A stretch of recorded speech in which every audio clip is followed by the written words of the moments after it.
Hello everyone, welcome to S R little kitchen. ఈరోజు వీడియోలో నేను ఎగ్ బిర్యానీ ప్రెషర్ కుక్కర్లో ఈజీగా ఎలా చేసుకోవాలో చూపించబోతున్నానండి. ఈ ఎగ్ బిర్యానీని ఒక్కసారి ఇలా ట్రై చేసి చూడండి. సపరేట్గా గ్రేవీ కూడా అవసరం లేదండి, ఇలాగే తినేస్తారు, అంత టేస్టీగా ఉంటుంది. ఎప్పుడైనా సరే ఇంటికి గెస్ట్లు వచ్చినప్పుడు టైం లేదనుకున్నప్పుడు ఇలా ఈజీగా టేస్టీగా చేసి పెట్టేశారంటే వాళ్ళు కూడా ఫిదా అయిపోతారు ఈ రెసిపీకి.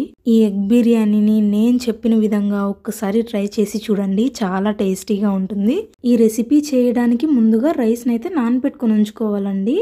ఇక్కడ నేను ఒక కప్పు రైస్ తీసుకొని ఒక 2-3 టైమ్స్ బాగా వాష్ చేసుకొని మళ్ళీ వాటర్ పోసుకొని ఒక 30 మినిట్స్ పాటు అలాగే ఉంచుకుంటున్నాను. తర్వాత నేను ముందుగానే ఉడకబెట్టుకున్న గుడ్లకి ఇలా ఘాట్లు పెట్టుకొని తీసుకున్నాను. అందులో 1/2 టీ స్పూన్ కారం, 1/2 టీ స్పూన్ పసుపు, అలాగే కొద్దిగా సాల్ట్ వేసుకోవాలి. వేసుకున్న తర్వాత ఇలా ఉప్పు కారం గుడ్లకు పట్టేలాగా బాగా కలుపుకొని పక్కన పెట్టుకోవాలండి. తర్వాత స్టవ్ వెలిగించుకొని కుక్కర్ గిన్నె పెట్టుకొని అందులో ఒక 2 టేబుల్ స్పూన్ ఆయిల్ని వేసుకోవాలి. అలాగే మనం కలుపుకొని పక్కన పెట్టుకున్న గుడ్లను ఆయిల్లో వేసుకొని గోల్డెన్ కలర్ వచ్చేంత వరకు ఫ్రై చేసుకోవాలండి. ఎగ్స్ని ఇలా ఫ్రై చేసుకోవడం వల్ల క్రిస్పీగా ఉంటాయి. అలాగే ఈ ఎగ్స్ని ఒక బౌల్లోకి తీసుకొని పక్కన పెట్టుకొని ఉంచుకోవాలండి. తర్వాత అదే కుక్కర్లో ఒక 3 స్పూన్ల ఆయిల్ని వేసుకోవాలి. ఆయిల్ వేడెక్కిన తర్వాత కొద్దిగా చెక్క, 3 లవంగాలు, ఒక యాలుక్కాయ, ఒక బిర్యానీ ఆకు, కొద్దిగా షాజీరా, అలాగే కొద్దిగా కసూరి మేతి వేసుకోవాలండి. ఇవన్నీ వేసుకున్న తర్వాత నిమిషం పాటు వీటిని ఫ్రై చేసుకోవాలి. ఇలా అన్నీ కూడా ఫ్రై అయిన తర్వాత ఇప్పుడు ఒక 2 మీడియం సైజు ఆనియన్స్ని ఇలా సన్నగా స్లైసెస్గా కట్ చేసుకొని వేసుకోవాలి. ఇప్పుడు ఈ ఆనియన్స్ని గోల్డెన్ కలర్ వచ్చేంత వరకు ఫ్రై చేసుకోవాలండి. ఏ బిర్యానీలోకైనా సరే ఇలా ఆనియన్స్ని గోల్డెన్ కలర్ వచ్చేంత వరకు ఫ్రై చేసుకోవడం వల్ల ఆ బిర్యానీకి టేస్ట్ చాలా బాగుంటుంది. ఇలా కలర్ చేంజ్ అయిన తర్వాత నేను ఒక 3 పచ్చిమిర్చి తీసుకొని ఇలా హాఫ్ వరకు కట్ చేసుకొని వేసుకుంటున్నాను. అలాగే 1 టేబుల్ స్పూన్ అల్లం వెల్లుల్లి పేస్ట్, కొద్దిగా తరిగిన కొత్తిమీర, అలాగే 1 మీడియం సైజ్ టమోటోని ఇలా స్లైసెస్గా కట్ చేసుకొని వేసుకుంటున్నాను.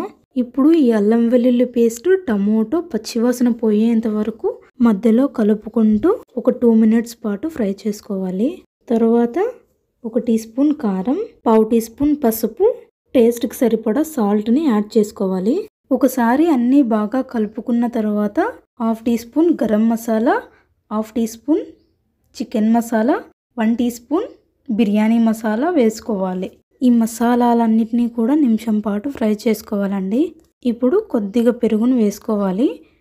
మనం ముందే టమోటోని యాడ్ చేసుకున్నాం కాబట్టి పెరుగును కొద్దిగా యాడ్ చేసుకోవాలి, లేదంటే పులుపు వచ్చేస్తుందండి.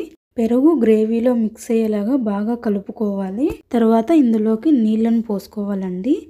నేను ఇక్కడ 1 కప్పు బియ్యానికి 2 కప్పులు వాటర్ని అయితే యాడ్ చేసుకుంటున్నాను.